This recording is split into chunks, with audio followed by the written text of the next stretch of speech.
बच्चों स्क्रीन पे आपको टेंजेंट नॉर्मल नज़र आ रहा होगा। इस वीडियो में हम आपको टेंजेंट नॉर्मल के कुछ एमसीक्यू क्वेश्चन कराएंगे और आपको ये फील करा देंगे कि जो जेईई मेन में क्वेश्चन 2020 और 2019 में आए हैं वो एग्जैक्टली आपके बोर्ड जैसे ही क्वेश्चन है। तब आपको फील होगा जैसा ही हम बोर्ड में पढ़ते हैं एग्जैक्टली वैसा ही क्वेश्चन जेईई मेन में भी आता है। क्योंकि कुछ बच्चे ऐसे होते हैं जो ये फील करते हैं नहीं बोर्ड का अलग है और कंपटीशन का अलग है। ये टॉपिक लेने का रीज़न यही है कि ये टॉपिक जेईई मेन में भी आता है और बोर्ड में सिलेबस में है ही आपके। और जैसा कि टर्म 1 की बात करें हम तो उसके अंदर एमसीक्यू क्वेश्चंस आ रहे हैं इस बार, तो हमें एमसीक्यू क्वेश्चंस की प्रैक्टिस करनी है। तो वो क्वेश्चंस हमें ऐसे लेने चाहिए जो हमारे कंपटीशन का भी काम हो जाए और बोर्ड्स का भी। तो मैं आपको आज कुछ ऐसे क्वेश्चंस कराऊंगा जो रिसेंटली अभी कंपटीशन में आए हैं और आप ये फील करने वाले हैं कि वो सारे ही क्वेश्चन बिल्कुल एनसीईआरटी बेस्ड हैं but they were asked in JEE main. तो अब मैं आपके लिए क्वेश्चन स्टार्ट करता हूं और साथ साथ एक बात और बताना चाहूँगा कि ये टॉपिक आपको समझ में बहुत आसानी से आएगा क्योंकि ये टॉपिक ही बहुत ईजी है। आपको ऐसा डिफरेंस लगेगा ही नहीं कि बोर्ड के और कंपटीशन के क्वेश्चंस में कुछ यहाँ पे डिफरेंस है। तो चलिए क्वेश्चन स्टार्ट करते हैं। ये देखिए पहला क्वेश्चन है जो मेन सितंबर 6, 2020 के पेपर सेकंड में आया था। अब जब आप इसको क्वेश्चन को पढ़ेंगे तो आपको ऐसा फील जरूर होगा कि ये तो बिल्कुल एनसीईआरटी की लैंग्वेज है। पढ़ते चलिए क्वेश्चन को लिखा है if the tangent to the curve f x equal to x log x x is positive. तो एक्स पॉजिटिव होते तो आप समझते हैं क्योंकि लॉग के अंदर जो आर्ग्यूमेंट होता है दैट शुड बी पॉजिटिव। कहता है at a point c comma f c is parallel to the line segment joining the points 10 and e e then c is equal to. तो सी आपके अंदर यहाँ पे पूछ रहा है कि सी की वैल्यू क्या आने वाली है। तो क्वेश्चन को हम देखिए बेटा ट्राई करते हैं। यहाँ पे हमने देखो हमेशा टेंजेंट में आपको जब भी क्लास में पढ़ाया तो हमेशा यही कहा है कि आप एक फिगर रफ ड्रॉ करेंगे कर्व की, कभी भी एक्चुअल कर्व ड्रॉ करने की जरूरत नहीं पड़ती है। बहुत रेयर केस में एक्चुअल कर्व ड्रॉ होता है। तो ये आपका एफ एक्स बेटा फंक्शन लिखा है एक्स लॉग एक्स और जब हम बेस नहीं लिखते तो इसका मतलब बेस ई है। और यहाँ पे दो पॉइंट ज्वाइन कर दिए आपने कर्व पे लेके और इससे आपकी क्या बन जाएगी बेटा कॉर्ड। और वो पॉइंट क्या है, एक तो 10 है और एक क्या है बेटा ई कॉमा ई। और साफ साफ कहता है parallel to the line joining segment points this and this, यानी कि कॉर्ड बनेगी और ये टेंजेंट है इसके पैरेलल। ये हमें टेंजेंट यहाँ पे ड्रॉ कर दिया इसके पैरेलल। हमें क्या करना है, पैरेलल का मीनिंग क्या होता है, स्लोप्स को इक्वल करना है। तो देखिए एक तो हमने पॉइंट ए ले लिया और एक पॉइंट बी ले लिया। अब हम यहाँ पे दो तरह के स्लोप निकाल सकते हैं। कैसे, एक तो 2 पॉइंट फॉर्म से निकालते हैं slope y2 minus y1 upon x2 minus x1। तो स्लोप ऑफ ए बी जो मिलेगा that is slope of tangent. और स्लोप ऑफ टेंजेंट कैसे निकलता है, कैलकुलस की हेल्प से dy by d x at that point, dy by d x at that point. कि जी वो पॉइंट क्या है पूछ लो, ये लिखा हुआ क्वेश्चन में लिखा है सी एफ सी, ये हमने पॉइंट लिख दिया बेटा सी कॉमा एफ सी। तो यानी x की वैल्यू c है और y की वैल्यू एफ सी है। अब जब जरूरत पड़ेगी तो y की वैल्यू पुट करेंगे, मुझे लगता है सी x इक्वल टू सी से ही काम चल जाएगा। तो यहाँ पे लिख लेते हैं बेटा y2 माइनस y1 यानी e minus 0 upon x2 minus x1 यानी e माइनस 1। अब dy by d x find करते हैं आगे स्लोप। तो देखिए बेटा ये हमारा फंक्शन लिखा हुआ है और हम यहाँ पे आ गए और हमने एफ डैश एक्स निकाला। एफ डैश एक्स और d y by d x बेटा एक ही बात होती है। तो ये प्रोडक्ट रूल रहेगा, तो ये 1 into log x plus x into 1 by x. इस एक्स से ये एक्स कैंसिल हो गया। तो d y by d x यानी जो कि एफ डैश एक्स है हमें कब फाइंड करना है, एट एक्स इक्वल टू सी पे। तो यहाँ पे आप सी इधर भी लिख सकते हैं। तो यही बेटा स्लोप ऑफ टेंजेंट हो गई जहाँ पे उस पॉइंट पे जहाँ एक्स की वैल्यू सी है। तो हमने एक्स को यहाँ पे सी रख दिया। तो ये कितना हो गया लॉग सी प्लस 1। देखिए एफ सी की रिक्वायरमेंट ही नहीं गई बिल्कुल भी, केवल एक्स इक्वल टू सी से हमारा काम चल गया। अब ये वैल्यू बेटा हमें इसके इक्वल रखनी है e अपॉन ई माइनस 1, क्योंकि दोनों स्लोप्स को इक्वल करना है। पैरेलल कॉर्ड कॉर्ड और टेंजेंट दोनों पैरेलल थे, equal to log c plus 1। अब हमें यहाँ से c की वैल्यू निकालनी, क्वेश्चन तो हो चुका है। तो c निकालने के लिए आपको क्या करना पड़ेगा, log c तो यहीं रखिए इधर ही, और इसको हम इधर ले आते हैं, तो ये हो जाएगा e upon e minus one minus one. Simplify कर लेते हैं, तो e minus one E minus E plus one आ जाएगा, ये कैंसिल हो गया, रिजल्ट आ गया 1 अपॉन ई माइनस वन। हमें किसकी वैल्यू निकालनी थी, c की। तो ये आपको पता होगा, शायद पहले भी जानते होंगे इस चीज को आप जरूर, कि अगर हम यहाँ पे कभी लिखते हैं log x equal to y base c लिख लें, तो हम क्या लिखते हैं x equal to c to the power y, ये लिखते हैं हमेशा। तो यही काम हमें अब यहाँ करना पड़ेगा, क्योंकि हमें वैल्यू c निकालनी है और c किसके साथ फंसा हुआ है, log के साथ। तो इसको एक्सपोनेंशियल फॉर्म में हम चेंज कर लेंगे। तो यहाँ पे देखिए हमने लिखा c equal to e to the power 1 upon e minus one, ठीक है, e to the power e minus one. तो इस c की वैल्यू बेटा हमें ये ऑब्टेन्ड होगी, चेक करें, e की power 1 upon e minus one. देखिए बेटा ऑप्शन नंबर बी करेक्ट है, e की power 1 upon e minus one. अब मुझे बताइए इस क्वेश्चन में कहीं भी ऐसा फील है कि कंपटीशन का कोई बहुत बड़ा कंसेप्ट आपसे कुछ डिफरेंट कंसेप्ट पूछ लिया जो आपको 12th में नहीं बताया गया? आई थिंक ऐसा कुछ भी नहीं है, कितना इजी क्वेश्चन था, इस तरह से हमारा रिजल्ट ऑप्शन नंबर बी आ जाता है। अब हम एक नेक्स्ट क्वेश्चन और लेते हैं आपके लिए। देखिए ये भी आपकी स्क्रीन पे दिख रहा है, और इस क्वेश्चन में भी आप देखेंगे कि फिर से अगेन ये बोर्ड लेवल का क्वेश्चन है। क्यों? क्योंकि आप जो बोर्ड होने वाला है आपका, उसके अंदर एमसीक्यूज आएंगे, तो कुछ कुछ इसी तरह के कर्व से इंस्पायर्ड होंगे। हो सकता है कर्व को चेंज करें, तो जैसे इस टाइप पे कर्व हैं जो एनसीईआरटी में नहीं किए होते, तो ऐसे कर्व दे देगा ताकि डिफरेंशिएशन में थोड़ा सा आपको डिफिकल्टी आए। लेकिन कंसेप्ट पे अगर आप जाएंगे तो कंसेप्ट तो एग्जैक्टली वही रहेगा, कंसेप्ट बदलने वाला नहीं है, ये समझ लीजिए। कंसेप्ट को पकड़ के रखो, सारे क्वेश्चन होने। अब इस क्वेश्चन को ध्यान से पढ़ लेते हैं। क्वेश्चन क्या कह रहा है, which of the following points lies on the tangent to the curve. लो जी, ये कर्व का इक्वेशन हो गया, एट द पॉइंट 1,0। लो, इसने तो कुछ भी नहीं पूछा, ये तो सीधा कह रहा है which of the points lie on the tangent, यानी कोई टेंजेंट है, कर्व लिखा हमने, ये टेंजेंट है बनाया, और ये पूछ रहा है कि कौन सा पॉइंट इस टेंजेंट पे लाई करता है, और 4 ऑप्शन दे दी गए, और एट दैट पॉइंट भी उसने दिया है 1,0।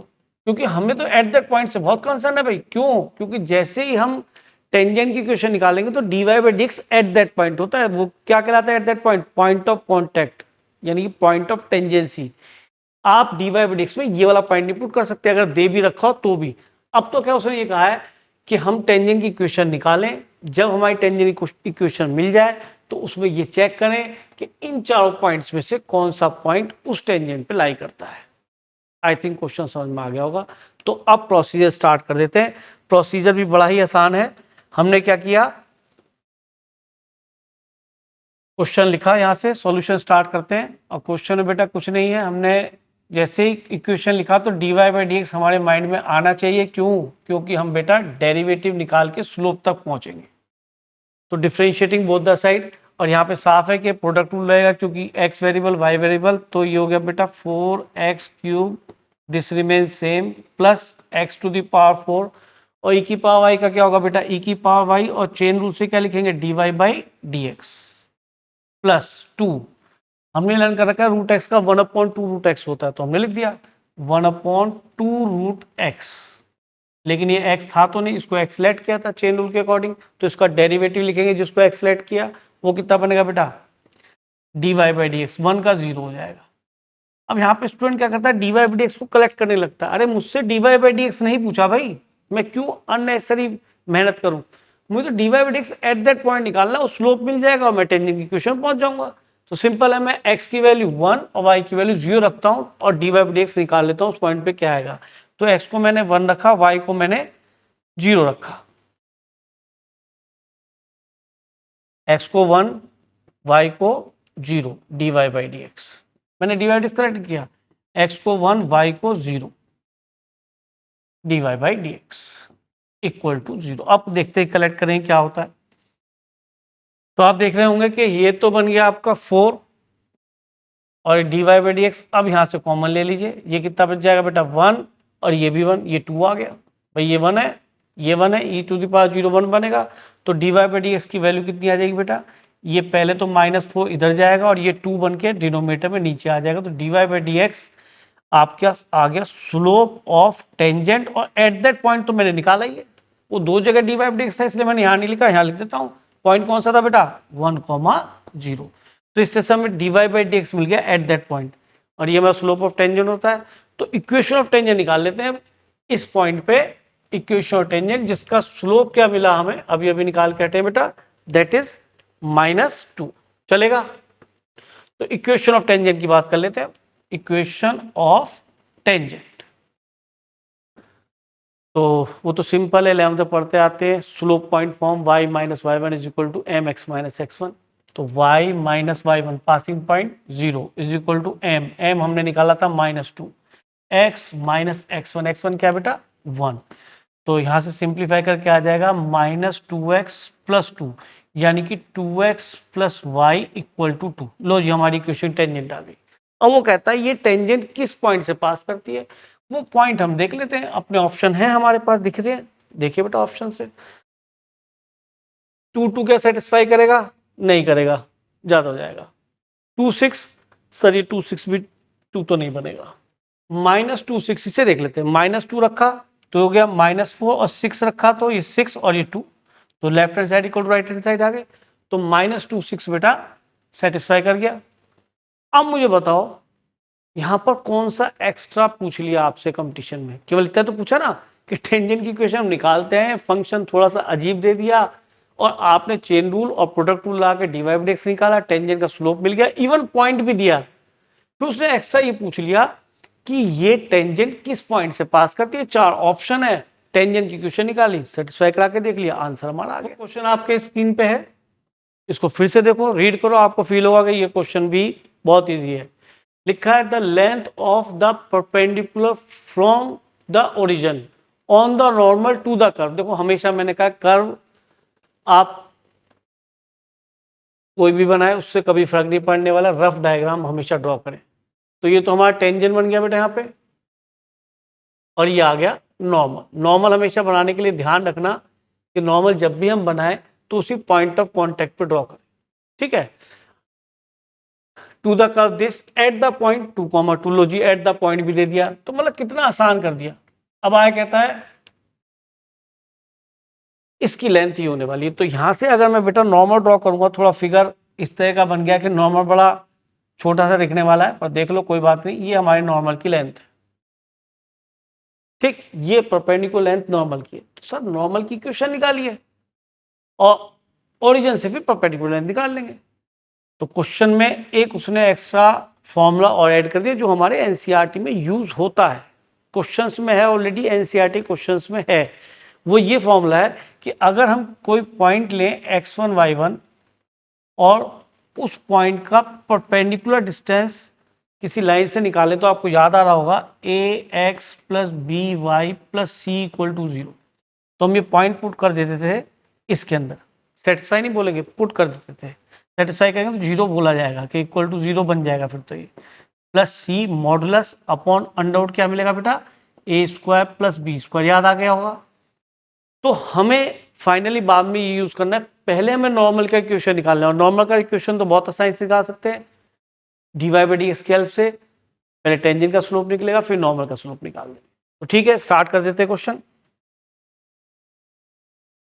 देखिए हमने सॉल्यूशन लिया, अब यहां से हमने इक्वेशन लिखा बेटा। पहले इक्वेशन क्या है, इक्वेशन है, सीधा क्यों ना डिफरेंशिएट कर लें, दिखाई दे रहा है आपको 2x ऑन डिफरेंशिएटिंग 2, यहाँ पे लगाएंगे प्रोडक्ट रूल बेटा, x का 1 y एज इट इज, इस बार 2x एज इट इज, ये बाहर से 2 आ रहा है, y का dy बाई डी एक्स, और ये मिल गया बेटा -3, फिर से 2y और y का dy by d x, chain rule लगा दिया, इक्वल टू 0।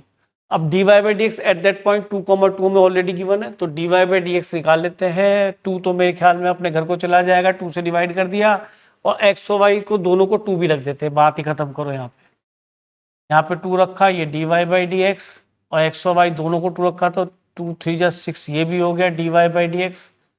तो ये आपका dy बाई डी एक्स कितना बच गया, ये तो हो गया बेटा 4 और ये बच गया -4 dy बाई डी एक्स।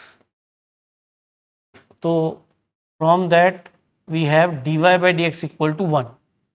किस पॉइंट पे वो अभी यहाँ लिख देते हैं, दो जगह लिखता टाइम लगता बेटा 2,2। तो ये स्लोप ऑफ टेंजेंट है एट दैट पॉइंट, लेकिन मुझे तो नॉर्मल का स्लोप चाहिए। तो नॉर्मल का स्लोप सभी जानते हैं कि टेंजेंट की स्लोप का रेसिप्रोकल कर दो और रिवर्स साइन, तो 1 का रेसिप्रोकल तो 1 ही होता है। तो नॉर्मल का आपका स्लोप बेटा क्या आ गया, -1। ठीक है, ये आपका -1। अब तो काम खत्म हो गया। लाइन का स्लोप भी है, नॉर्मल है तो लाइन तो है ही नहीं, स्ट्रेट लाइन तो है, यानी इस लाइन का हमारे पास स्लोप भी और पासिंग पॉइंट 2 2 लेंगे तो हमें नॉर्मल का इक्वेशन मिल जाएगा। ठीक है, तो इक्वेशन ऑफ नॉर्मल लिख लेते हैं अब। Therefore equation of normal at 2,2, यही था ना 2,2। यहाँ देखिए 2 पॉइंट से पास करने वाले नॉर्मल का इक्वेशन हम लिखने वाले हैं और जिसका स्लोप हमें -1 या गिवन है। तो y minus y1 passing point, m कितना हो गया बेटा -1 नॉर्मल का स्लोप और x माइनस x1। तो इक्वेशन क्या मिल गई बेटा, x प्लस वाई, इधर x लिया है बेटा लेफ्ट में, प्लस y यहाँ पे है ही, और ये +2 इधर लाएंगे तो कितना बन जाएगा बेटा, ये -4 इक्वल टू 0। ये +2 बनेगा, इधर लाके -2 हो जाएगा, तो उसके साथ ऐड होगा तो -4 बन जाएगा। अब ये फॉर्मूला यूज करना है जो मैंने आपको पहले बता दिया।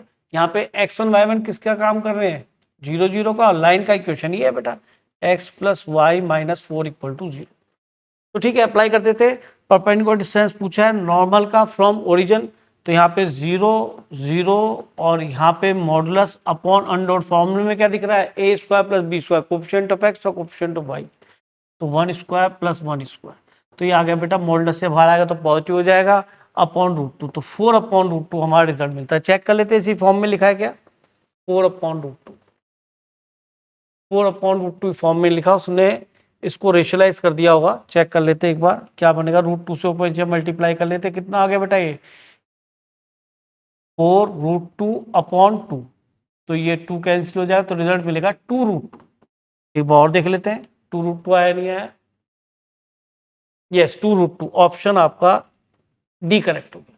तो देखिए कुछ भी नहीं है, एग्जैक्टली एनसीईआरटी बेस्ड क्वेश्चन है, पर जेईई में पूछा जा रहा है। एक एक्स्ट्रा, मतलब मैं तो कहूँगा एक्स्ट्रा इसमें कुछ है नहीं, बिल्कुल एग्जैक्टली वही क्वेश्चन है जो आप एनसीईआरटी बेस्ड क्वेश्चन हैं जो आप अपने 12th में करते हैं।